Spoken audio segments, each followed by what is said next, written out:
এসো না আল্লাহর নামে গান গাই, এসো না মন প্রাণ জোড়াই, এসো না মন প্রাণ জোড়াই।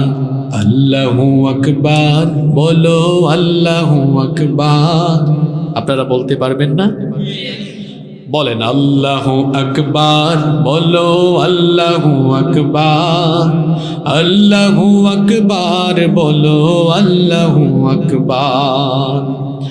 ও মধুর নামটি নিলে হৃদয়ে হাসে, ও মধুর নামে সুখ নেমে আসে, ও মধুর নামটি নিলে হৃদয়ে হাসে, ও মধুর নামে সুখ নেমে আসে।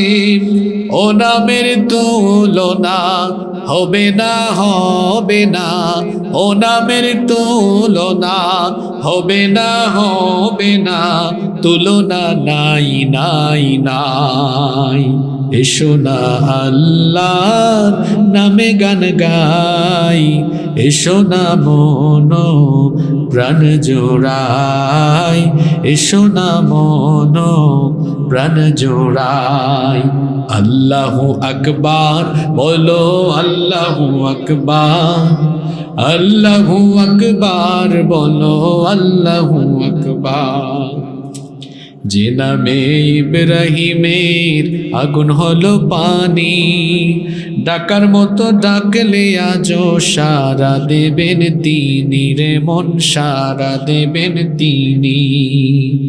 যে নামে ইব্রাহিমের আগুন হলো পানি, ডাকার মতো ডাকলে আজও সারা দেবেন তিনি রে মন, সারা দেবেন তিনি।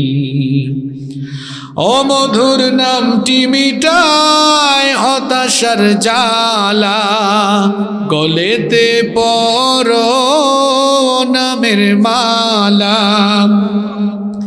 ও মধুর নামটি মিটায় হতাশার জ্বালা, গলেতে পরো নামের মালা।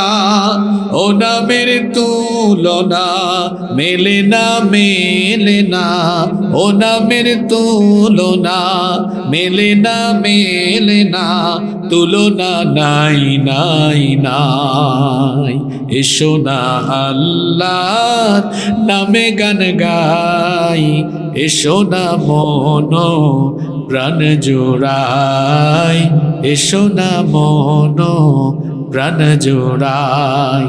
আল্লাহু আকবার বলো, আল্লাহু আকবার, আল্লাহু আকবার বলো, আল্লাহু আকবার, আল্লাহু আকবার বলো, আল্লাহু আকবার, আল্লাহু আকবার বলো, আল্লাহু আকবার।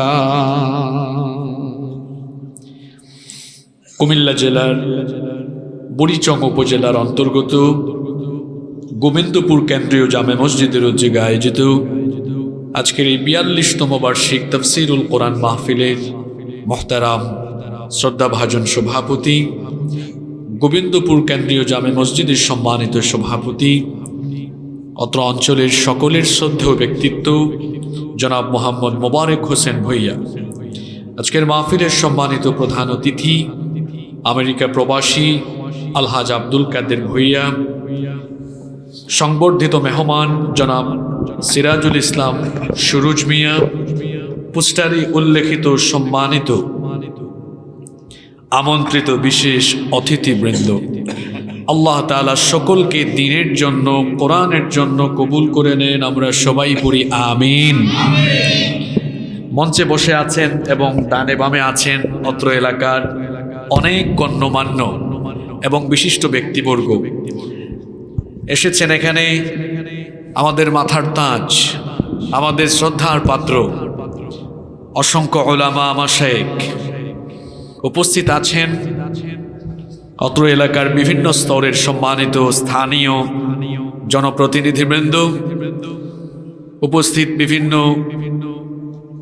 রাজনৈতিক এবং সামাজিক নেতৃবৃন্দ, আমার সামনে বসা পিতৃতুল্য সম্মানিত মুরব্বিয়ানে আযম, যুগে যুগে আল্লাহর জমিনে আল্লাহর দ্বীন প্রতিষ্ঠায় যারা অগ্রসেনানীর ভূমিকা পালন করেছেন, আমার কলিজার টুকরা প্রিয় যুবক, তরুণ এবং ছাত্র ভাইয়েরা, পর্দার আড়াল থেকে শ্রবণরতা সম্মানিতা মা এবং বোনেরা, উপস্থিত মিডিয়ার প্রিয় কর্মী এবং সাংবাদিক ভাইয়েরা, প্রশাসন এবং গোয়েন্দা সংস্থার সম্মানিত ভাইয়েরা, প্রিয় গোবিন্দপুর বুড়িচং তথা আমার প্রিয় কুমিল্লাবাসী, আপনারা সবাই কেমন আছেন?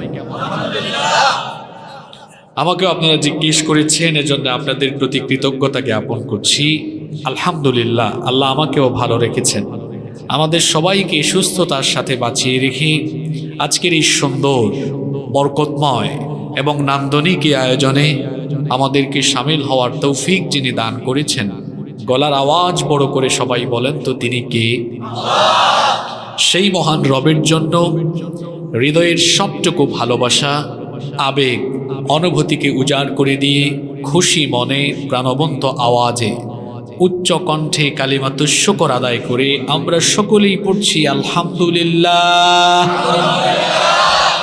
সম্মানিত উপস্থিতি, আমরা অপ্রাসঙ্গিক কথা বলে এক সেকেন্ড সময়ও আমরা নষ্ট করতে চাই না। সরাসরি আমরা আল্লাহর কালাম থেকে আলোচনা শুরু করব। প্রথমেই আল্লাহর কাছে তৌফিক কামনা করছি, আমরা যেন ফুললি কনসেন্ট্রেট হয়ে পূর্ণাঙ্গ মনোযোগের সাথে ধৈর্য ধারণ করে হেদায়েতের নিয়তি প্রত্যেকটি কথা শুনতে পারি। আল্লাহ আমাদের সকলকে সেই তৌফিক দান করেন, বলেন আমিন। এখানে আমরা যত মানুষ এসেছি, এক একজন এক এক পরিবারের সদস্য হলেও মৌলিকভাবে আমরা সবাই একই পরিবারের সদস্য, আর সেই পরিবার হচ্ছে আদম এবং হাওয়া পরিবার। এটি হচ্ছে পৃথিবীর প্রথম সংসার, আদম এবং হাওয়া। এই সংসারটা হলো পৃথিবীর প্রথম সংসার। এই একটা সংসার থেকে পৃথিবীতে জগৎ সংসারের এত বিস্তৃতি ঘটেছে। আল্লাহ তাআলা আমাদের বাবাকে বানালেন, তারপরে সূরা নিসার মধ্যে আল্লাহ বলেছেন ওয়া খালাকা মিনহা যাওজাহা, তার থেকে আমি তার স্ত্রীকে অর্থাৎ আদম থেকে আমি হাওয়াকে বানিয়েছি। সুবহানাল্লাহ। সৃষ্টিগতভাবে আল্লাহ তাআলা মানুষকে পুরুষ এবং নারী এই দুটো শ্রেণীতে বিভক্ত করে দিয়ে এই বিপরীতধর্মী দুই লিঙ্গের প্রতি একটা সৃষ্টিগত আকর্ষণ যিনি দিয়েছেন তিনি কে? একটা বৈশিষ্ট্য, উভয়ের মধ্যে আলাদা আলাদা বৈশিষ্ট্য বিদ্যমান। পুরুষ পুরুষের কণ্ঠে কথা বলে, নারী নারীর কণ্ঠে কথা বলে, এবং একজনের কণ্ঠ আরেকজনের কাছে আকর্ষণীয়। এমনকি দুইজনের দৈহিক কাঠামো, দৈহিক বৈশিষ্ট্য একরকম নয়। বিপরীত লিঙ্গের প্রতি আকর্ষণ এটা সৃষ্টিগতভাবে যিনি দিয়েছেন, গলার আওয়াজ বড় করে সবাই বলেন তো তিনি কে? শুধু মানুষ নয়, প্রত্যেক প্রাণী এবং জীবজন্তুকে আল্লাহ তাআলা বিপরীত লিঙ্গ দিয়েছেন। একটা ষাঁড়, সে তার যৌন চাহিদা নিবারণের জন্য আরেকটা ষাঁড়ের কাছে যায় না, গাভীর কাছে যায়। একটা কুকুর তার বিপরীত লিঙ্গের কারো কাছে যায়। এটা স্রষ্টার দেওয়া নিয়ম। বিপরীত লিঙ্গের প্রতি এই আকর্ষণ আছে, থাকবে। এটা যদি আল্লাহ না দিতেন তাহলে দুনিয়ার ফ্যামিলি ট্রি এটা বজায় থাকতো না। বিপরীত লিঙ্গের প্রতি আকর্ষণ আল্লাহর দেওয়া। নারী পুরুষ দাম্পত্য জীবন শুরু করছে, বৈধ প্রক্রিয়ায় বিবাহের মাধ্যমে যখন তারা দাম্পত্য জীবন শুরু করে, নারী পুরুষের এই দাম্পত্য জীবন পবিত্র সম্পর্কের মাধ্যমে সন্তান প্রজননের এই ধারাবাহিকতা বজায় রেখে এই জগৎ সংসারটাকে যিনি বিস্তৃত করেছেন, সবাই বলেন তো তিনি কে? যদি নারী পুরুষের এই দাম্পত্য জীবন সচল না থাকতো তাহলে পৃথিবীর বংশধারা স্তব্ধ হয়ে মানব অস্তিত্ব বিলীন হয়ে যেত। বিপরীত লিঙ্গের প্রতি এই আকর্ষণ, এই নিয়মটা ভঙ্গ করে পৃথিবীর ইতিহাসে সর্বপ্রথম সমলিঙ্গের প্রতি আকৃষ্ট হয়ে সমলিঙ্গের কারো কাছে গিয়ে যৌন চাহিদা নিবারণ করার এই জঘন্য ঘটনা পৃথিবীতে আরম্ভ হয়েছিল লূত আলাইহিস সালামের জামানায়। ইংরেজিতে যেটাকে বলা হয় হোমোসেক্সুয়ালিটি, আরবিতে বলা হয় আল-লিওয়াতা, সমকামিতা। পুরুষ পুরুষের কাছে যায়, নারী নারীর কাছে যায়। এটা পশুত্বের চেয়েও আরো ঘৃণ্য এবং জঘন্য একটা কাজ। লূত আলাইহিস সালামের উম্মত সর্বপ্রথম পৃথিবীর ইতিহাসে এই কুকর্ম আরম্ভ করে। আপনারা লূত আলাইহিস সালামের নাম শুনেছেন তো? আরেকটু জোরে বলেন। লূত আলাইহিস সালাম এই পৃথিবীতে সর্বপ্রথম তার উম্মত কর্তৃক এই জঘন্য কর্মকাণ্ডের বিরুদ্ধাচরণ করে তিনি আল্লাহর দ্বীনের দাওয়াত দিয়েছিলেন। লূত আলাইহিস সালামের সংক্ষিপ্ত বিবরণ, তার সংক্ষিপ্ত পরিচয় আপনাদের সামনে তুলে ধরছি। সাইয়েদিনা লূত আলাইহিস সালাম তিনি হচ্ছেন আমাদের জাতির পিতা। সাইয়েদিনা ইব্রাহিম খলিলুল্লাহ ইব্রাহিম আলাইহিস সালামের ভাতিজা। তিনি তার চাচার সঙ্গে ইরাকের বাবেল নগরী থেকে হিজরত করে ফিলিস্তিনে অবস্থিত বাইতুল মুকাদ্দাসের নিকটবর্তী এলাকা কেনানে হিজরত করে এসেছিলেন। সাইয়েদিনা লূত আলাইহিস সালামকে রব্বুল আলামিন ফিলিস্তিন এবং জর্ডানের মধ্যবর্তী এক অঞ্চল, যে অঞ্চলকে বলা হয় সাদুম অঞ্চল, ওই সাদুম অঞ্চলে বড় বড় 5টা শহর ছিল। সেই সাদুম অঞ্চলের জন্য লূত আলাইহিস সালামকে যিনি নবী হিসাবে প্রেরণ করলেন, গলার আওয়াজ বড় করে সবাই বলেন তিনি কি? তার সেই সম্প্রদায়ের লোকেরা আল্লাহর সাথে শিরক এবং কুফরে নিমজ্জিত হওয়ার পাশাপাশি সেই সম্প্রদায়ের লোকেরা সমকামিতার মতো জঘন্য গুনাহে লিপ্ত হয়েছিল। আল্লাহ তাআলা তাদের সংশোধনের জন্য সাইয়েদিনা লূত আলাইহিস সালামকে পাঠালেন। সাইয়েদিনা লূত আলাইহিস সালাম তিনি তার কওম, তার উম্মতকে এসে সাবধান করলেন, সতর্ক করলেন, তাদেরকে তিনি দাওয়াত দিলেন।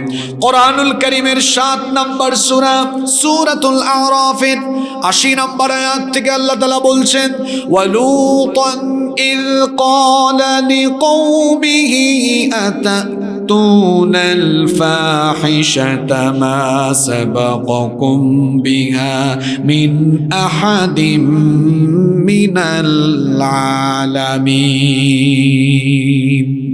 আল্লাহ তাআলা বলছেন, স্মরণ করো লূত আলাইহিস সালামের কথা। তিনি যখন তার সম্প্রদায়কে বললেন, হে আমার সম্প্রদায়, হে আমার জাতির লোকেরা, তোমরা তোমাদের যৌন চাহিদা নিবারণের জন্য তোমরা যে কাজ আরম্ভ করেছো, এই জঘন্য গুনাহ তোমাদের আগে এই দুনিয়াতে কেউ আর করে নাই। কেন অসভ্যের মতো এই জঘন্যতম গুনাহে তোমরা লিপ্ত হয়েছ? তিনি তার কওমকে আরো বলেছিলেন, ইন্নাকুম লাতাতুনার রিজালা শাহাওয়াতাম মিন দুনিন নিসাই বাল আনতুম কওমুম মুসরিফুন। তোমরা তোমাদের যৌন চাহিদা নিবারণের জন্য পুরুষ হয়ে পুরুষের কাছে যাচ্ছ। নারীর কাছে যাওয়ার দরকার ছিল, চলে যাচ্ছ পুরুষের কাছে। তোমরা যে ঘৃণ্য কাজ আরম্ভ করেছ, তোমরা সীমা লঙ্ঘনকারী জাতিতে পরিণত হয়েছ। তোমরা আল্লাহর দেওয়া নিয়মের ব্যত্যয় ঘটিয়ে সীমা লঙ্ঘন জাতিতে পরিণত হয়েছ। তোমরা যে কাজ আরম্ভ করেছ, সেই কাজ দুনিয়াতে তোমাদের আগে কেউ করে নাই। সংশোধন হয়ে যাও, আল্লাহকে ভয় করো। তিনি যখন তার কওমকে এই দাওয়াত দিলেন, তার কওমের লোকেরা তার সাথে কেমন আচরণ করলো আল্লাহ তাআলা কোরআনে কারীমে বললেন।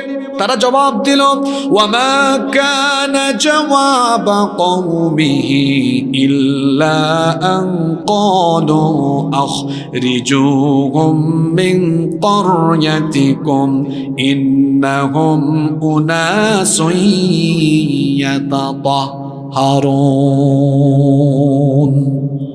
তারা জবাব দিয়েছিল, এই লূতকে আমাদের এলাকা থেকে বের করে দাও। সে এত পবিত্র মানুষ, এরকম পবিত্র মানুষকে আমরা আমাদের এলাকায় দেখতে চাই না, তাকে আমাদের এলাকা থেকে বের করে দাও। প্রথম বিরোধিতা এলাকা থেকে বের করে দাও, আমাদের এলাকায় সে যেন না থাকে। এমনকি তারা আরো বলেছিল, লূত আলাইহিস সালাম তাদের এই হুমকি ধামকির পরোয়া না করে তিনি তাদেরকে আবারও দাওয়াত দিলেন। ক্ষিপ্ত হয়ে তারা কি বলেছিল শোনেন, সূরা শুআরার 167 নম্বর আয়াতে আল্লাহ তুলে দিলেন, লা ইল্লাম তানতাহি ইয়া লূত লাতাকুনান্না মিনাল মুখরাজিন। তুমি যদি তোমার এই দাওয়াত বন্ধ না করো, আমাদের এলাকা থেকে তোমাকে বহিষ্কৃত হতে হবে। লূত আলাইহিস সালাম তখন বললেন, আল্লাহকে ভয় করো, তোমরা যে জঘন্য কাজ আরম্ভ করেছো, এই জঘন্য কাজ এটা যদি চলমান রাখো, এতে যদি লিপ্ত থাকো, আল্লাহ তোমাদেরকে গজব দিয়ে ধ্বংস করে দিবেন। বেয়াদব অসভ্য এই জাতি আল্লাহর ভয়ের তোয়াক্কা না করে বেয়াদবিমূলক কথা বলেছিল। কিরকম দাম্ভিকতার সাথে তারা জবাব দিয়েছিল শোনেন, কোরআনুল কারীমের 29 নম্বর সূরা, সূরা আনকাবুতের 29 এবং 30 নম্বর আয়াতে আল্লাহ তুলে দিলেন, ফামা কানা জওয়াব কওমিহি ইল্লা আম ক্বালু তিনা বিআযাবিল্লাহি ইন কুনতা মিনাস সাদিকিন। তারা বলেছিল যে আযাবের ভয় আমাদেরকে দেখাচ্ছ, ওই আযাব আমাদের উপরে পাল্লে নিয়ে আসো। নাউজুবিল্লাহ, কেমন বেয়াদব, কেমন সীমালঙ্ঘনকারী জাতি। তারা যখন এই কথা বলল, সাইয়েদনা লূত আলাইহিস সালাম তখন আল্লাহর কাছে ফরিয়াদ করে বলেছিলেন, রব্বিনসুরনি আলাল কওমিল মুফসিদিন। হে আমাদের রব, হে আমার রব, এই সীমালঙ্ঘন জাতির উপরে তুমি আমাকে সাহায্য করো। আমার দাওয়াতেরা প্রত্যাখ্যান করেছে, এমনকি তোমার আযাবের ভয়ে তারা ভীত হয়ে নাই, বরং তারা বেয়াদবি করেছে। আল্লাহ তাআলা তখন তার নবীর ফরিয়াদ কবুল করলেন। কোন নবী যদি তার উম্মতের জন্য বদদুয়া করেন, সেটা বরদাস্ত করেন নাকি? আস্তে বলবেন না, জোরে বলেন কি? আল্লাহ তাআলা তখন গজবের সিদ্ধান্ত নিলেন। তবে আল্লাহ কোনো জাতিকে ধ্বংস করার আগে আল্লাহ তাআলা শেষবারের মতো সুযোগ দেন। আল্লাহ তাআলা এই অসভ্য জাতিকে ধ্বংস করার আগে তাদেরকেও একটা সুযোগ দিয়েছিলেন। কিভাবে আল্লাহ সুযোগ দিলেন শোনেন, আল্লাহ তাআলা ফেরেশতাদেরকে মানুষের সুরত দিয়ে, সুন্দর কিছু যুবকের আকৃতি দিয়ে আল্লাহ তাআলা এদেরকে পাঠালেন। তারা লূত আলাইহিস সালামের বাড়িতে আসলো। লূত আলাইহিস সালাম তাদেরকে দেখে ঘাবড়ে গেলেন। তিনি অত্যন্ত ভীত বিহ্বল হয়ে গেলেন, কারণ তার জাতির লোকেরা এত খারাপ, এত অসভ্য, এরা পুরুষ হয়ে পুরুষের কাছে চলে যায়। তিনি চিন্তা করলেন, আমার এই বাড়িতে যদি এত সুন্দর সুন্দর যুবকেরা, নওজওয়ানেরা মেহমান হয়ে এসেছে, এটা যদি আমার ওই অসভ্য লোকেরা জানে, আমার জাতির সেই অসভ্য লোকেরা জানলে, এরা আমার এই মেহমানদের উপরে ঝাঁপিয়ে পড়তে পারে, তাদেরকে বেইজ্জত করে দিতে পারে। এই জন্য তিনি অত্যন্ত ভীত বিহ্বল হয়ে গিয়েছিলেন। তিনি বলেছিলেন, সূরা হুদের মধ্যে আল্লাহ কাহিনী তুলে দিয়েছেন। তিনি তখন বলেছিলেন, হাদা ইয়াউমুন নাসিব,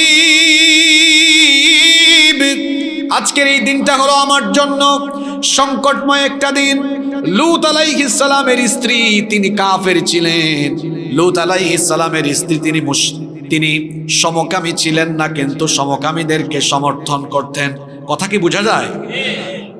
আপনাদেরকে কিচ্ছা শোনানোর জন্য আসি নাই, একটু পরে বুঝবেন যে আজকে এই আয়াত থেকে কেন আলোচনা শুরু হয়েছে। মনোযোগ আছে তো? লূত আলাইহিস সালামের স্ত্রী তিনি কাফের ছিলেন, সমকামী ছিলেন না, কিন্তু সমকামীদেরকে সমর্থন করতেন। লূত আলাইহিস সালামের বাড়িতে যখন সুন্দর সুন্দর কিছু যুবক, এরা যুবক না ফেরেশতা, সুরত ধরেছে মানুষের সুরত দিয়েছেন কি আল্লাহ? কি চাইলে পারেন না? এই খবর লূত আলাইহিস সালামের স্ত্রী অসভ্য সমকামী এই কাফিরদের কানে কানে পৌঁছে দিল। এই কথা শোনা মাত্রই অসভ্য এই লোকেরা লূত আলাইহিস সালামের বাড়ি ঘেরাও করে ফেলল। লূত আলাইহিস সালাম তখন তাদেরকে বলেছিলেন, ইয়া কওমি হাউলাই বানাতি হুন্না আতহারু লাকুম, আমার মেহমানদের সাথে বেয়াদবি করো না, আমার সম্প্রদায়ে অনেক নারীরা আছে, তারা তোমাদের জন্য পবিত্রা, তাদের কাছে যাও, আমার মেহমানদের সাথে বেয়াদবি করো না। তখন এই অসভ্য সমকামী লোকেরা বলেছিল, আমাদের কি দরকার আমরা বুঝি, আমাদেরকে জ্ঞান দেওয়া লাগবে না। তারা যখন সিদ্ধান্ত নিল ওই মেহমানদের উপর তারা ঝাঁপিয়ে পড়বে, লূত আলাইহিস সালাম তখন বললেন, আজ যদি আমার প্রতিরোধের শক্তি থাকতো তো তোমাদেরকে প্রতিরোধ করতাম, বাধা দিতাম, কিন্তু সেই সামর্থ্য আমার নাই। ফেরেশতারা তখন আসল তথ্য ফাঁস করে দিলেন। ফেরেশতারা বললেন, হে আল্লাহর নবী লূত, আপনি ঘাবড়ে যাবেন না, আপনি চিন্তিত হবেন না, আপনি আমাদেরকে মানুষের সুরতে দেখছেন, কিন্তু আমরা মানুষ নই, আমরা আল্লাহর পাঠানো ফেরেশতা। আপনি ভয় পাবেন না, এরা আমাদের ধারে কাছেও আসতে পারবে না, আসার আগেই এরা গজবে শেষ হয়ে যাবে। আমাদেরকে আল্লাহ মানুষের সুরত দিয়ে পাঠিয়েছেন, কারণ আল্লাহর দয়া মানুষের উপরে কম না বেশি। তারা ফেল করেছে। আপনার জন্য সংবাদ হলো, আপনার স্ত্রী ছাড়া আপনার পরিবারের বাকিদেরকে নিয়ে আপনি আজকে রাত পোহাবার আগে, ভোর হওয়ার আগে এলাকা থেকে চলে যান, কারণ এই এলাকাকে গজব দিয়ে ধ্বংস করার সিদ্ধান্ত ইতিমধ্যে যিনি গ্রহণ করেছেন তিনি কি? লূত আলাইহিস সালাম ফেরেশতাদের এই কথা শুনে সঙ্গে সঙ্গে তিনি তার স্ত্রীকে বাদ দিয়ে বাকি সদস্যদেরকে নিয়ে ঘর বাড়ি ছেড়ে রওনা করলেন। হিজরতের উদ্দেশ্যে তিনি পথ চলা আরম্ভ করলেন। ফেরেশতারা বললেন, পিছনে তাকাবেন না, এলাকা ছেড়ে চলে যান, কারণ প্রত্যুষেই ভোরবেলা গজব আসবে যার তরফ থেকে তিনি কি? লূত আলাইহিস সালাম তার স্ত্রী ছাড়া অন্যদেরকে নিয়ে রওনা হলেন। ঠিক সকালবেলা গজব চলে আসলো। কেমন গজব শোনেন, সেই জমিনে বসবাসরত সকল সমকামী এবং সমকামীদের মদতদাতা আর তাদেরকে সমর্থনকারী লোকদেরকে আল্লাহ তাআলা জমিনটা উপরে উঠায়া একটা আছাড়ে দিয়ে জমিনের উপরকে নিচে, নিচকে উপরে উঠায়া গোটা জমিনটাকে উল্টায়া দিয়া ওই জনপদকে যিনি ধ্বংস করে দিয়েছেন তিনি কি? কথা শুনতেছেন তো আমার? একটা সেকেন্ড নষ্ট করবেন না, আপনারা আমাকে সহায়তা করেন। এই যে সমকামীরা ধ্বংস হলো, কিন্তু লূত আলাইহিস সালামের স্ত্রী একজন নবীর স্ত্রী, তিনি তো সমকামী ছিলেন না, তিনি শুদ্ধা কেন আল্লাহর গজবে পতিত হলেন? কেন হলেন? কথা বলেন। তাহলে বোঝা গেল, অন্যায় না করে অন্যায়কে সমর্থন দিলে আপনি অন্যায় না করলেও আল্লাহর গজব থেকে বাঁচতে পারবেন না। আজ আসমানের নিচের ওয়াজ আর জমিনের নিচের ওয়াজ নয়, আজ 14 কোটি মুসলমানের এই দেশে আসমানের নিচে জমিনের উপরে এই বাংলাদেশের মুসলমানদের ছেলে মেয়েগুলাকে সমকামী বানানোর জন্য ট্রান্সজেন্ডারের মতো বিষাক্ত বিষয় আমাদের ছেলে মেয়েদের স্কুল মাদ্রাসার পাঠ্য বইয়ে ঢুকিয়ে দিয়ে আমাদের পরবর্তী প্রজন্মকে লূত আলাইহিস সালামের অসভ্য উম্মতের মতো চরিত্রহীন লম্পট বদমাশ সমকামী বানানোর অপচেষ্টা চলছে। বরদাস্ত করবে না দেশের মানুষ।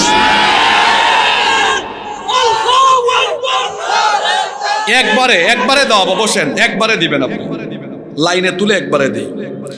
আজ আপনি রাজনীতির জন্য দল কানামি করে দুনিয়াবি স্বার্থের জন্য পদের জন্য যদি চুপচাপ থাকেন তো দেশের মানুষ আপনাকে চিনে রাখবে আপনি জাতীয় গাদ্দার, আপনি জাতীয় মুনাফিক। লূত নবীর স্ত্রী যেভাবে সমকামী না হয়েও সমকামিতাকে সমর্থন দেওয়ার কারণে গজবে নিপতিত হয়েছেন, আপনার মতো চেহারা সুরতে ভালো মানুষের বেশ ধরে যারা অন্যায় না করেও চুপচাপ থেকেই অন্যায়কে যারা সমর্থন দিচ্ছেন, আল্লাহর কসম, আল্লাহর কুরআন হাতে নিয়ে বলছি, গজব থেকে আপনি বাঁচতে পারবেন না। দলাদলি বাদ দেন, দল কানামি বাদ দেন, স্বার্থ ক্ষমতা সব আপাতত ভুলে যান। এই সমকামিতাকে প্রমোট করার জন্য এই ট্রান্সজেন্ডারের মতো এই বিষাক্ত ইস্যু কোন জায়গায় আছে আপনি হয়তো খবরও জানেন না। আপনার কি মনে হয় হুজুর মুখস্থ কথা বলবে? না, এখানে খতিয়ান নিয়ে এসছি তো আমি, একদম RSBS, তার মানে আপনাদের এলাকার জায়গা জমির RSBS না, এটা একটা রূপক কথা। এখানে দেখুন আপনি, সমকামিতাকে আমাদের সমাজে ছড়িয়ে দেওয়ার জন্য ট্রান্সজেন্ডারের মতো ভয়াবহ ইস্যু আজকে আমাদের বাচ্চাদের স্কুল মাদ্রাসার পাঠ্য বইয়ের ভিতর। এটা কোন বই? আমার কাছে আছে, তো আপনি বলা লাগবে না, আমি বলে দিচ্ছি। এটা হচ্ছে 2024 শিক্ষাবর্ষের 7ম শ্রেণীর ইতিহাস ও সামাজিক বিজ্ঞান বই, পৃষ্ঠা নাম্বার 39। ট্রান্সজেন্ডার শরীফ থেকে, আপনারা জানেন শরীফ থেকে, শরীফ ছেলের নাম না মেয়ের নাম? সে ছেলে, কিন্তু মনে মনে ভাবে সে ভুল দেহে আটকা পড়েছে, মনে মনে ভাবে সে একজন মেয়ে। এটা তার মনের রূপ। এটা তার কিসের রূপ? মনের রূপ। তো মনের রূপ হলে সে তার মনের চিকিৎসা করাবে, এটাই তো কথা। আচ্ছা বলেন তো, আল্লাহ তাআলা যাকে ছেলে বানিয়েছেন মনে মনে চাইলেই কি সে মেয়ে হতে পারবে? সে কি সার্জারি করে তার লিঙ্গ পরিবর্তন করতে পারবে? একজন পুরুষ মনে মনে মেয়ে হয়ে পেটের সন্তান নিতে পারবে? এই শরীফা, শরীফ থেকে যে শরীফা, সে কি গর্ভবতী হতে পারবে? একজন নারী কি পুরুষ হয়ে, একজন নারী কি পুরুষ হয়ে পুরুষের মতো কিছু করতে পারবে? এটা তো সভ্য সমাজ, আমি অসভ্যের মতো বলতে পারবো না। তো আপনি বুঝে নেন আমি কি বলতে চাচ্ছি। একজন নারী পুরুষ হয়ে পুরুষের মতো সব পারবে? কথা বলেন না কেন? এখন তো সব কিছু মনে মনে। এখন আপনারা কি মনে মনে মহিলা নাকি? তো আওয়াজ মহিলার মতো কেন? কথা বলেন, পারবে? ট্রান্সজেন্ডারকে হিজরার সাথে সমর্থবোধক শব্দে ব্যবহার করা হয়েছে। এজন্য জাতির সাথে কলা দেখিয়ে মূলা খাওয়ানোর মতো এক ভয়াবহ তামাশা শুরু হয়েছে। আপনারা কি মনে করছেন আমরা আঙ্গুল চুষে চুষে বড় হয়েছি? হিজরা আর ট্রান্সজেন্ডার তো এক বিষয় নয়। হিজরা হচ্ছে জন্মগত সমস্যা, আর ট্রান্সজেন্ডার মানসিক সমস্যা। যিনি হিজরা তিনি হয়তো জন্মগতভাবে সুস্থ যৌনাঙ্গ নিয়ে জন্ম নেন, কিন্তু ট্রান্সজেন্ডার যে, সে সুস্থ যৌনাঙ্গ নিয়ে জন্ম নিয়েছে। একটা ছেলে ছেলের মতোই জন্ম নিয়েছে, সব তার ঠিক আছে, হঠাৎ করে ভাবে সে মেয়ে, অথবা মেয়ে ভাবে।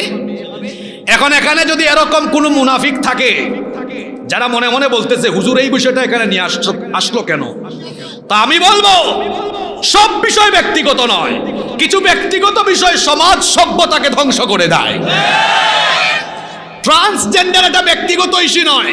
আপনি যদি ব্যক্তিগত ইস্যু বলে চুপচাপ থাকেন, সবার আগে আপনার সমস্যা হবে। কি সমস্যা হবে আপনাকে বলে দেই। মনে করেন আপনার ছেলে মুন্না, সে বড় হয়ে আপনাকে বলল, আব্বু আপনার ছেলে মুন্না এতদিন মুন্না হলো, এখন থেকে আপনার ছেলে মনে মনে মুন্নি। ঠাড়া পড়ছে কার উপরে? কথা কন না কেন? নিজের উপরে। কার উপরে?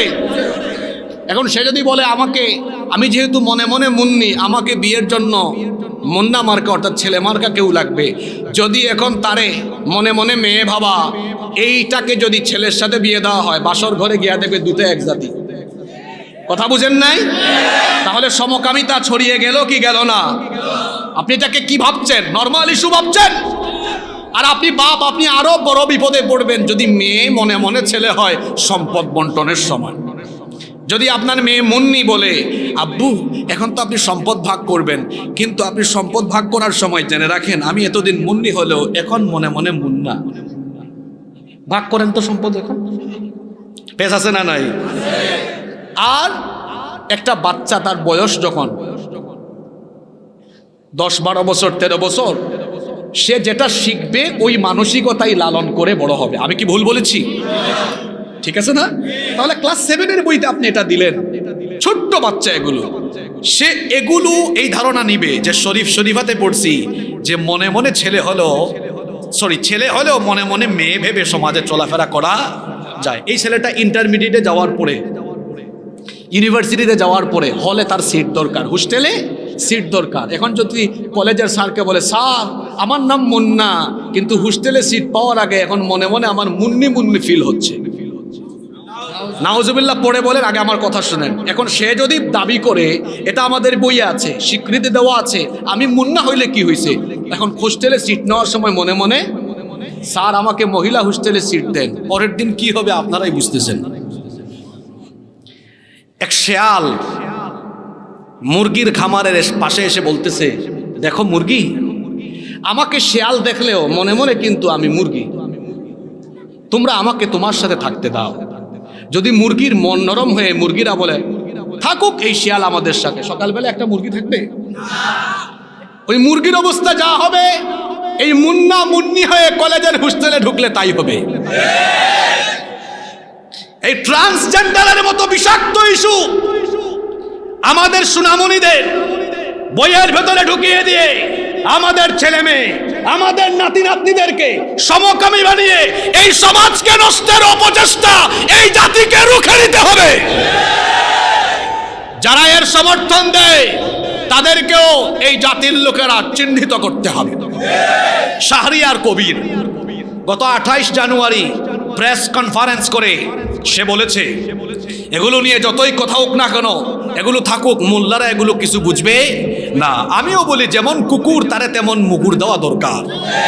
তো আমি জবাবে বলেছিলাম, শাহরিয়ার কবির যেহেতু ট্রান্সজেন্ডার ইস্যুকে সমর্থন করে, তার উচিত নিজে আগে ট্রান্সজেন্ডার হয়ে বেশি দূরে না তার বউয়ের কাছে যাওয়া। সেজন্য তার বউকে গিয়ে বলে, দেখো বউ, তুমি এত বছর ধরে আমার সাথে সংসার করো, তুমি আমাকে কবির হিসাবেই চিনো, কিন্তু এখন থেকে মনে মনে আমি কবিরা বা কবরী। যা তোর বউকে এটা বলে দেখ, আমার তো মনে হয় তোর বউ তোরে দামি কোনো জুতা দিয়া না, একদম সেরা স্যান্ডেল দিয়া তোরে পিটাবে। আর তাকে আমার দেশের লোকেরা কি চোর জানি কয়। এটা আমি বলি নাই, আপনারা বলেছেন, এটা আপনারাও বলেন নাই, বলেছে এদেশে মুক্তিযুদ্ধে অংশগ্রহণকারী এক সেক্টর কমান্ডার। সুতরাং মুক্তিযুদ্ধে অংশগ্রহণকারী একজন সেক্টর কমান্ডারের কথাকে হালকা হিসাবে নেওয়া উচিত নয়। আমরা বলবো ওই সেক্টর কমান্ডারের বক্তব্য, তিনি বলেছেন 71 সালে যখন পাকিস্তানি হানাদারেরা এদেশের মানুষের উপরে নির্মম নিপীড়ন চালিয়েছে, তখন নাকি এই শাহরিয়ার কবির পাকিস্তানিদেরকে দেশি মুরগি সাপ্লাই দিয়েছে। যদি অভিযোগ সত্য হয়, আমরা বলছি না এটা আমার কথা, আমি বলছি ওই সেক্টর কমান্ডারের কথা। যদি সেক্টর কমান্ডার সাহেবের এই কথা সত্য হয়, তো আমি দায়িত্বশীল মহলকে বলবো উনার কথাকে আমলে নিয়ে তদন্ত কমিটি গঠন করা হোক। যদি এটা প্রমাণ হয়ে যায়, তাহলে ভালো কোনো দড়ি দিয়া নয়, গরু ছাগল বান্দার দড়ি দিয়া শাহরিয়ার কবিরকে বেঁধে ফাঁসির কাস্তে ঝুলিয়ে যুদ্ধাপরাধী হিসাবে ফাঁসি তার নিশ্চিত করতে হবে। ট্রান্সজেন্ডারকে সমর্থন দিচ্ছে, তুই তোর বউর কাছে যা আগে। চিন্তা করেছেন কত বড় লুচ্চামি, কত বড় বদমাইশি? শয়তানও হাসে, আল্লাহ তুমি আমারে কেন যে শয়তান বলা না, আমার চেয়ে বড় বড় শয়তান এই সমাজে বাস করে।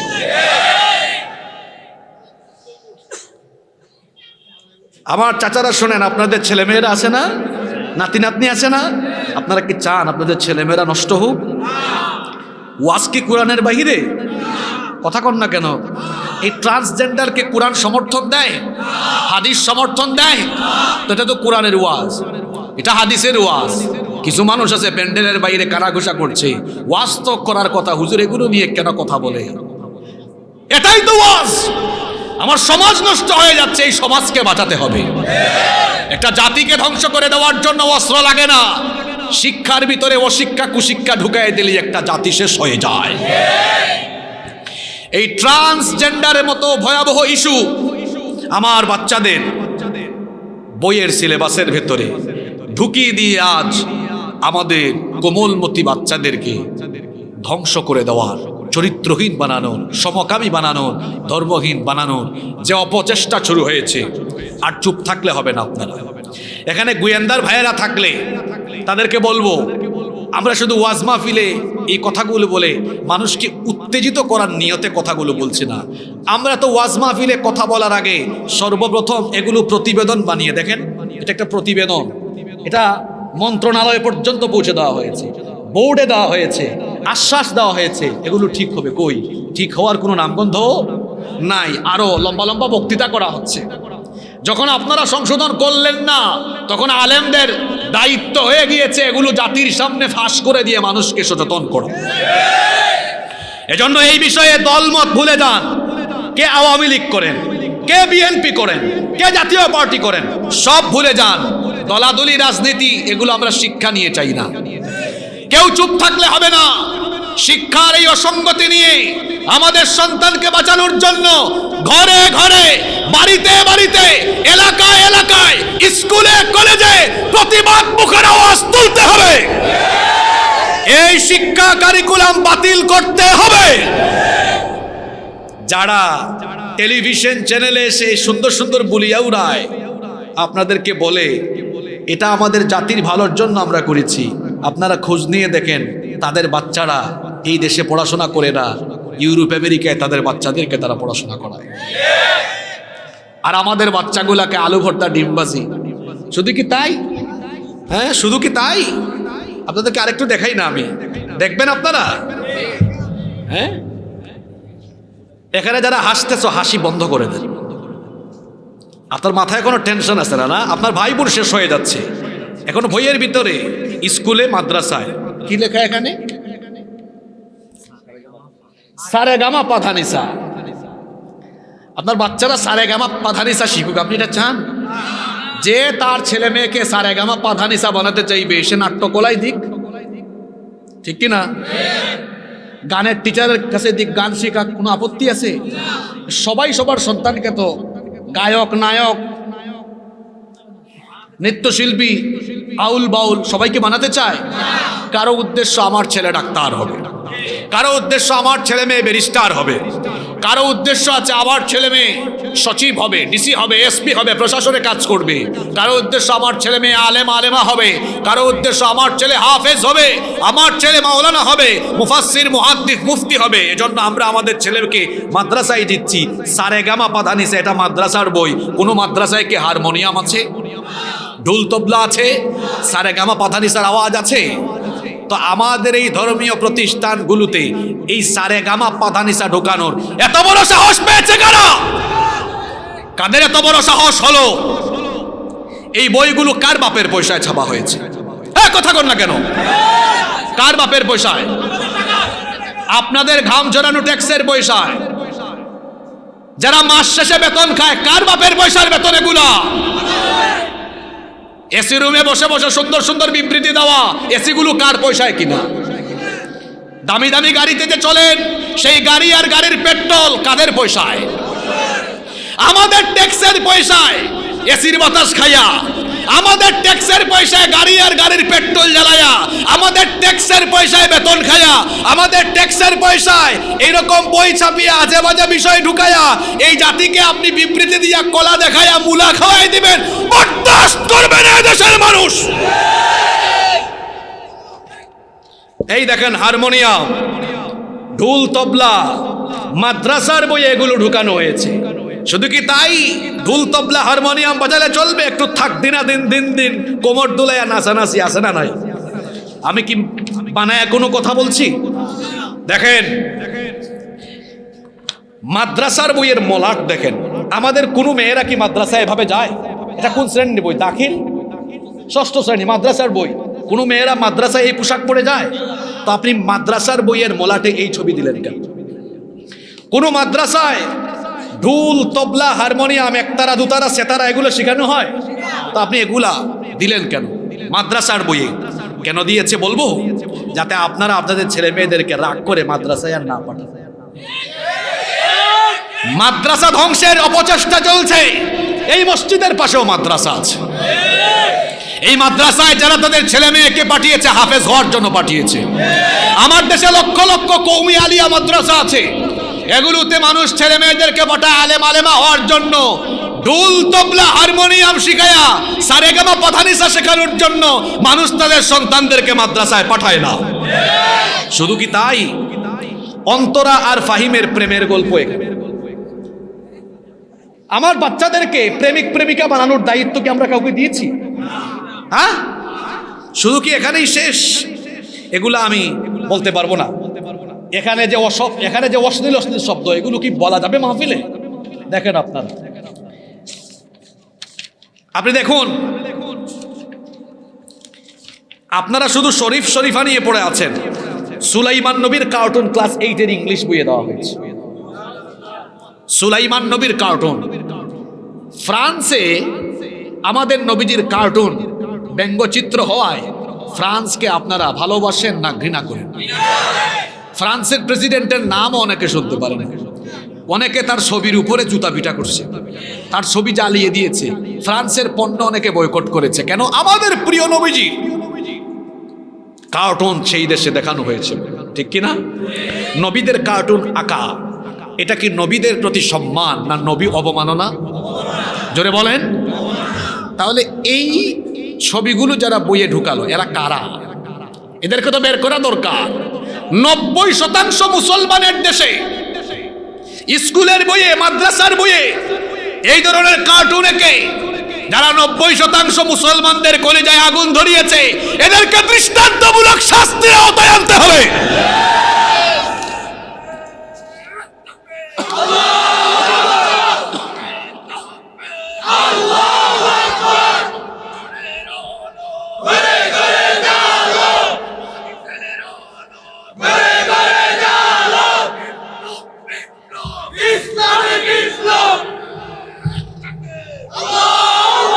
এই দেখুন, আপনারা তো কষ্ট পাবেন। স্বাস্থ্য সুরক্ষা বই, আপনার ছেলেকে, আপনার মেয়ে, জি, আপনার ছেলে মেয়েকে আপনি জড়িয়ে ধরেন, আপনার ছেলে ভালো রেজাল্ট করে, মেয়ে ভালো রেজাল্ট করেন, কপালে চুমু খান। এই বইয়ে বলা হয়েছে এটা নিরাপদ স্পর্শ। ঠিক আছে, এটা নিরাপদ স্পর্শই তো। বলা হয়েছে মা বাবা যেমন তোমার হাত ধরে নিরাপদ স্পর্শ, একজন শিক্ষকও তোমার মাথায় এভাবে যদি হাত বুলিয়ে দেয় এটাও নিরাপদ স্পর্শ। আচ্ছা বলেন তো, স্কুল মাদ্রাসা যারা ছেলে মেয়েরা বড় হয়ে গেছে, আচ্ছা ছোট্ট একটা মেয়ে না হয় 4-5 বছরের, শিক্ষক আদর করে মাথায় হাত বুলিয়ে দিচ্ছে, ঠিক আছে মা অনেক ভালো করেছো। কিন্তু একটা ছেলে মেয়ে যখন বালেগা, একটা মেয়ে বালেগা যখন হয়ে যায়, স্কুলে হোক আর মাদ্রাসায় হোক, তখন কি আর তার গায়ে হাত দেওয়ার কোনো অধিকার কোনো শিক্ষকের আছে? কিন্তু বলা হয়েছে তোমার শিক্ষক যদি হাত বুলিয়ে দেয় মাথায়, এটা নিরাপদ স্পর্শ। আমি কিন্তু বানায় বলতেছি না, দেখেন শিক্ষক মাথায় হাত বুলিয়ে দিলেন, এটা নিরাপদ স্পর্শ। এতটুকু এরা শেষ করে নাই, বলেছে ঠিক তেমনি তোমার ক্লাসের যে ছেলে বন্ধু আছে, এই ছেলে বন্ধুদের হাত ধরে তুমি যদি হাঁটাহাঁটি ঘোরাঘুরি করো, এটাও নিরাপদ স্পর্শ। এটা যে ছেলে মেয়েরা শিখলো, তাহলে তাদের মন মানসিকতা কি ওইরকম হলো না? হলো কি না? হাত ধরে হাঁটাহাঁটি করলো। তবে এখানে আবার বলেছে কি দেখেন, বলতেছে তোমার মা তোমাকে কপালে চুমু দিলেও তোমার বন্ধু যেন তোমার কপালে চুমু দিতে না পারে।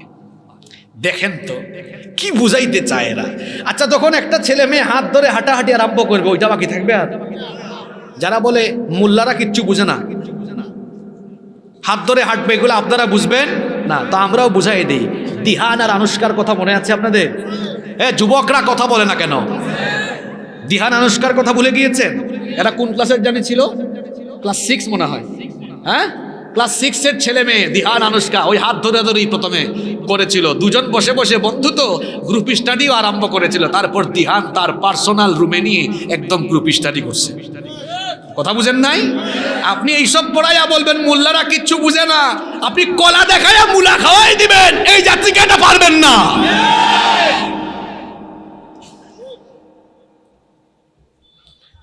যারা বলে ছেলে এবং মেয়ে হাত ধরে হাঁটাহাঁটি করলে কিছুই হয় না, তো আমি আমার ভাষায় বলি বিপরীত লিঙ্গের প্রতি আকর্ষণ এটা সৃষ্টিগত, আল্লাহর দেওয়া, ঠিক কিনা?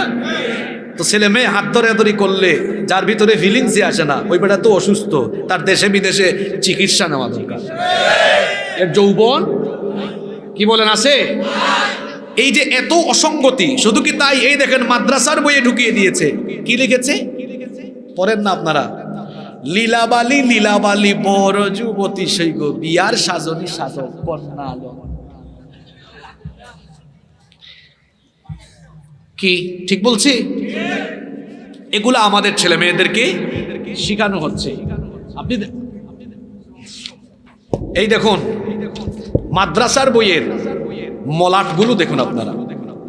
মাদ্রাসার বইয়ে কি এ ধরনের মলাট শোভা পায়? এ দাখিল ক্লাস 9, দাখিল নবম শ্রেণী, দাখিল নবম শ্রেণী। দেখছেন অবস্থা? কিচ্ছু বাকি রাখছে এখানে? আপনারা আগে দেখেন ঢুল তবলা একতারা দুতারা সেতারা তিন তারা কত তারা আছে একবার আপনারা দেখেন। কি আপনাদের ছেলে মেয়েরা আউল বাউল নায়ক গায়ক এগুলো হোক, এগুলোর জন্য কি আপনারা স্কুল মাদ্রাসায় পাঠান নাকি? তাহলে আমাদের এই পরবর্তী প্রজন্মকে ধর্মহীন, সমকামী এবং চরিত্রহীন করার যে অপচেষ্টা চলছে, আপনাদের সবাইকে নীরবতা ভঙ্গ করে এর বিরুদ্ধে সোচ্চার প্রতিবাদ করে তুলতে হবে।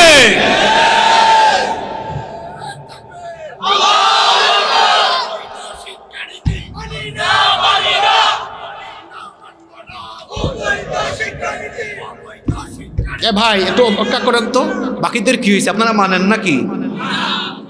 তো এই ভাই যে এত সুন্দর স্লোগান দেয়, আবার অনেকে হাসাহাসি করে বেহায়ার মতো, একটু শরম লাগে না আপনার? লজ্জা লাগে না আপনার?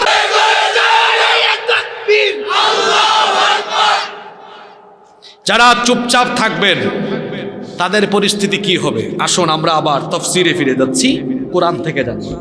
কষ্ট হচ্ছে আপনাদের? সুন্দর একটা ঘটনা বলে আমরা শেষের দিকে যাব।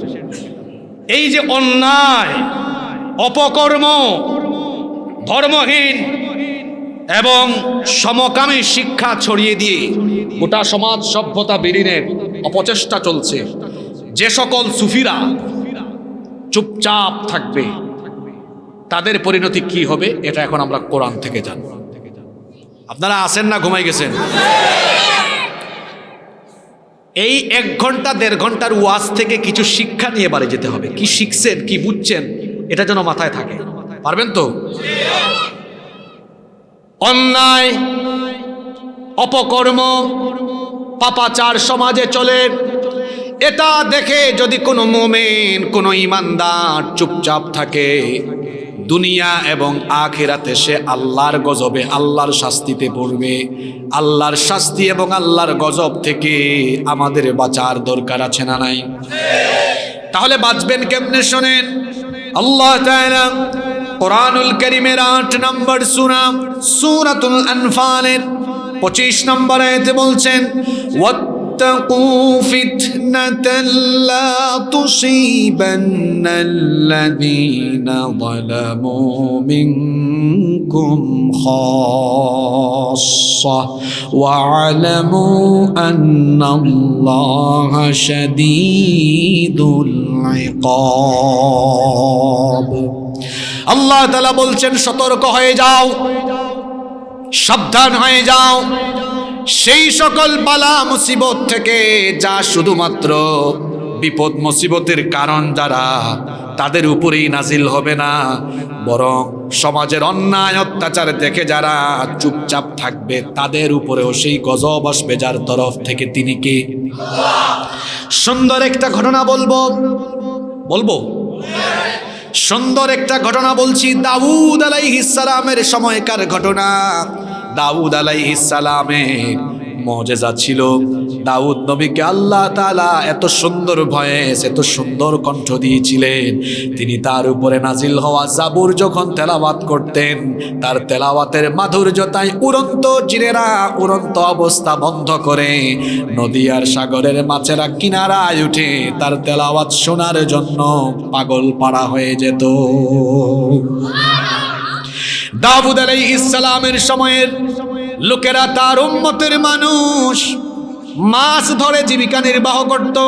সাগরের তীর ঘেঁষা অঞ্চল হওয়ায় মাছ ধরে মাছ বিক্রি করে তারা জীবিকা নির্বাহ করত।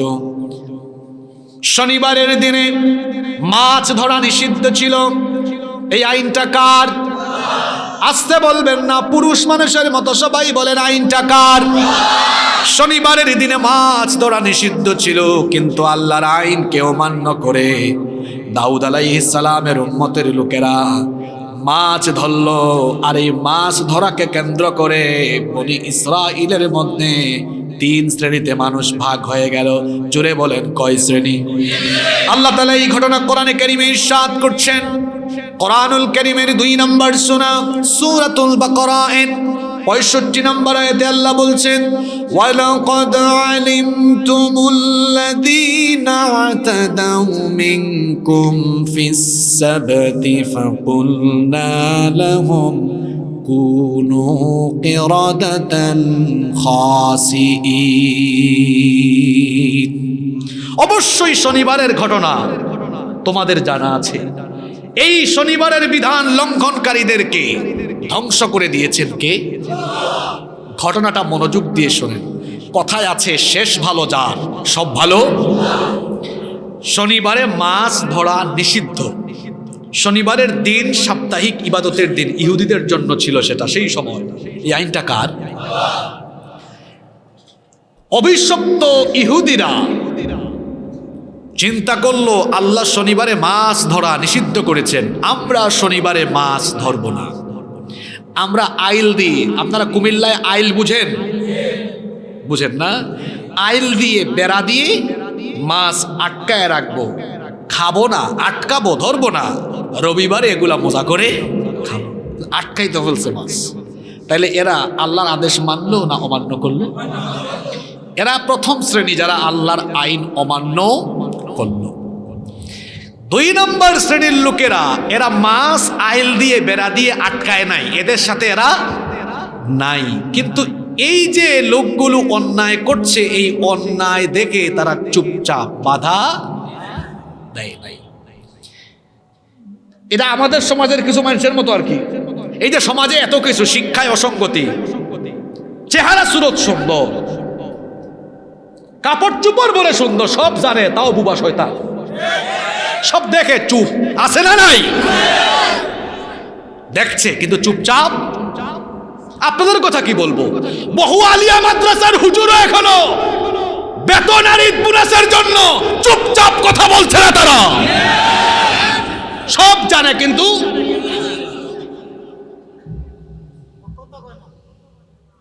কয় নাম্বার শ্রেণী এরা? মাথা ঠিক আছে তো আপনাদের? কোন জায়গায় আছি মনে আছে তো? 3 নম্বর আরেক শ্রেণী, এরাও মাছ ধরাতে নাই, কিন্তু এরা সচেতন। যারা আটকাই দিয়েছে তাদেরকে গিয়া কয়, এই আল্লাহ নিষেধ করেছে, তোরা মাছ আটকাস কেন? তাহলে এরা অন্যায় করে নাই, ঠিক আছে, কিন্তু অন্যায় সমর্থন করে নাই দেখে বাধা। কয় শ্রেণী? জোরে বলেন, কয় শ্রেণী? 1 নাম্বার মাছ, জোরে বলতে হবে, যুবকরা যুবকের মতো কথা বলো, মাছ। 2 নাম্বার ধরে নাই, কিন্তু ধরে নাই, বাধাও। 3 নাম্বার ধরে নাই কিন্তু বাধা। কয়টা শ্রেণী? আল্লাহ তাআলা তৃতীয় শ্রেণীর লোকদেরকে গজব থেকে বাহিরে রাখলেন। কয় নাম্বার শ্রেণী? এরা কারা? ধরে নাই, আবার বাধা। এদেরকে আল্লাহ বাদ দিলেন। বাদ দিয়া বাকি থাকলো কয় শ্রেণী? এই 2 শ্রেণীর 70,000 ইহুদিকে, যুবকগুলোকে আল্লাহ তাআলা বানর বানালেন, আর বাকিদেরকে আল্লাহ তাআলা শূকরে পরিণত। 70,000 ইহুদিকে বানর এবং শূকরে পরিণত করা হলো। এখন আপনাদের প্রশ্ন হলো, এই 2 শ্রেণীর মধ্যে তো 1 শ্রেণী আছে এরা মাছ ধরাধরিতে, তাহলে এরা কেন এই বিপদে পড়বে? জোরে বলেন, জোরে বলেন। আজ যে অন্যায়, যে সমকামিতা বইয়ে ঢুকানো হয়েছে, যে ধর্মহীন শিক্ষা জাতির ঘাড়ে চাপিয়ে দেওয়া হচ্ছে, প্রত্যেককে বলে যাচ্ছি এখানে আমি আল্লাহর কোরআন হাতে নিয়ে সবাইকে বলে যাচ্ছি, এটা দেখে যারা নীরব থাকবেন। আপনি ভাবছেন তো আমার কি হয়েছে, আমার ছেলে মেয়েরা দেশের বাইরে থাকে, আমার ছেলে মেয়েরা পড়ে না, আপনি অন্যায় দেখে আর চুপচাপ থাকবেন। আমি কোরআন হাতে নিয়ে বলে যাচ্ছি, দুনিয়াতেও আপনার খবর আছে, আখিরাতেও আপনার খবর আছে।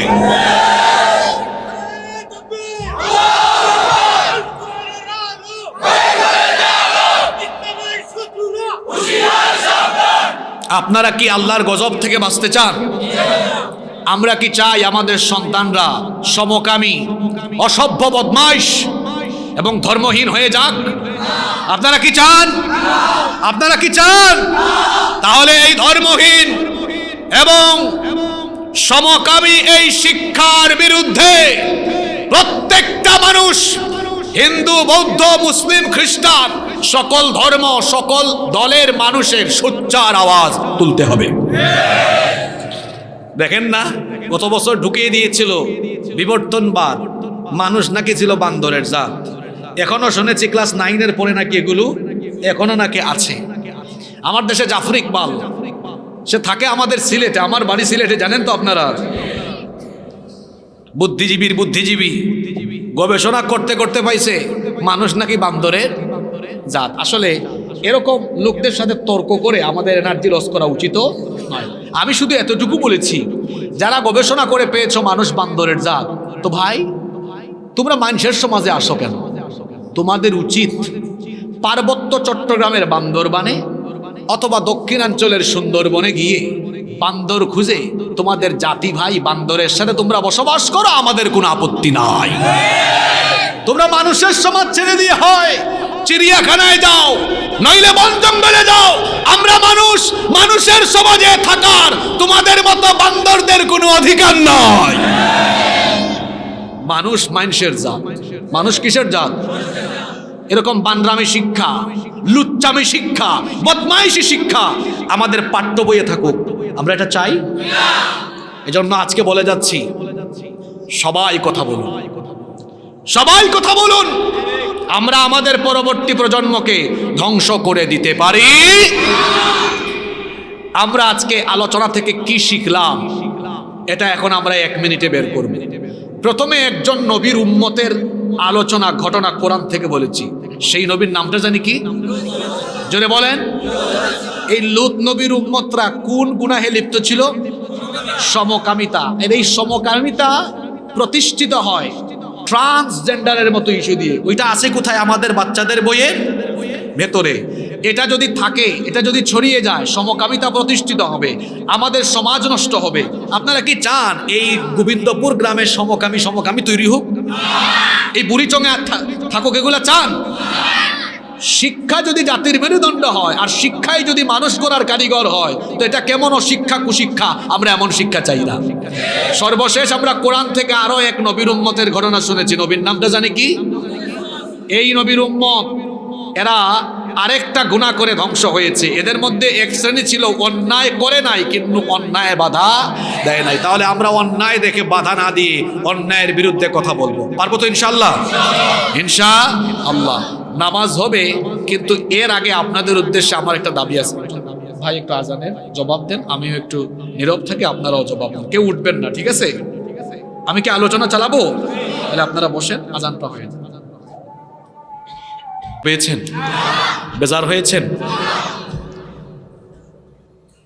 জাতির খুব সংকট চলছে, আপনাদের পায়ে ধরে বলে যাচ্ছি, আল্লাহর ওয়াস্তে আপনারা নীরবতা ভঙ্গ করুন। যদি আপনারা নীরব থাকেন, আপনাদের ছেলে মেয়েরা, আপনাদের নাতি নাতনিরা ধ্বংস হয়ে যাবে। পা ধরে বলে যাচ্ছে, আপনারা সচেতন হন। সময় চলে যাচ্ছে। যদি আপনারা কথা না বলেন, নীরব হয়ে যান, বিশ্বাস করেন ধ্বংস হয়ে যাবে আপনার পরবর্তী প্রজন্ম। যারা আপনাদেরকে বুঝায় তাদের অসুবিধা নাই, আমি তো আগেই বলেছি, খোঁজ নিয়ে দেখেন ওদের বাচ্চারা সব কি মিথ্যা বলেছি? খোঁজ নিয়ে গিয়া দেখেন ওদের সাথে আমাদের চলাফেরা আছে, তো পরিচয় আছে, অনেক কি চিনি জানি। এরকম আমাদের সন্তানদেরকে বাঁচানো দরকার। আমাদের কওমি মাদ্রাসার ভাইদেরকে আমরা বলবো, আপনাদেরকে আমি প্রথমে ধন্যবাদ জানাবো। আপনারা জাতির এই ক্রান্তি লগ্নে আপনারা উদারতার পরিচয় দিয়েছেন। আপনারা এই শিক্ষাক্রম নিয়ে কথা বলছেন শুরু থেকে, আমি ধন্যবাদ জানাচ্ছি আপনাদেরকে। পাশাপাশি আপনাদের কাছে আমি অনুরোধ রাখবো, ভাইয়েরা, শুধু বক্তব্য দিয়ে আপনারা আপনাদের দায় এড়াবেন না, আপনারাও মানুষকে সচেতন করুন। কারণ যদি শুধু আলিয়া মাদ্রাসা ধ্বংস হয়, মনে রাখবেন একটা শেষ হলে আরেকটা আসবে। যদি আপনারা এই কথাটা না বুঝেন, তাহলে একটু ইঙ্গিত দিয়ে বুঝিয়ে দেই। এদেশের এক হুজুর ছিলেন, যে হুজুর সমস্ত অন্যায় অপরাধের বিরুদ্ধে বলিষ্ঠ কণ্ঠস্বর ছিলেন। তাকে যখন কবজা করে ফেলা হয়েছে, বাকিরা চুপ ছিলেন, বাকিরা ভেবেছিলেন অসুবিধা নাই, আমাদের কিছু হবে। দেখা গিয়েছে এখন কেউ বাকি। আমি নাম বললাম না, ইঙ্গিত দিয়ে গেলাম। আজ যদি আপনারা কিছুদিন বক্তব্য দিয়ে চুপচাপ হয়ে যান, আমাদের দর্শে নিজামির উপরেও পরবর্তীতে হাত দেওয়া হবে। যারা আওয়ামী লীগ করেন, যারা বিএনপি করেন, যারা জাতীয় পার্টি, যে যে দল করেন, সব ভুলে যান। আপনি আওয়ামী লীগ করেন তো কি হয়েছে? আপনার ছেলে মুন্না মুন্নি হয়ে যাক, আপনার মেয়ে মুন্নি মুন্না হয়ে যাক, কি আপনি চান নাকি এটা? তো যদি ভালো বুঝেন তো সব আপনি বন্ধ করেন আর বলেন আমরা শিক্ষা নিয়ে কোনো রাজনীতি চাই। আমার কথায় কেউ যদি কষ্ট পেয়ে যান, আল্লাহর ওয়াস্তে আমাকে মাফ করে দিবেন। আমি আমার ব্যক্তির স্বার্থে কোনো কথা বলিনি, সব আল্লাহর দ্বীনের স্বার্থে কথাগুলো বলছি। আল্লাহ আমাদের সবাইকে বুঝার তৌফিক দিন।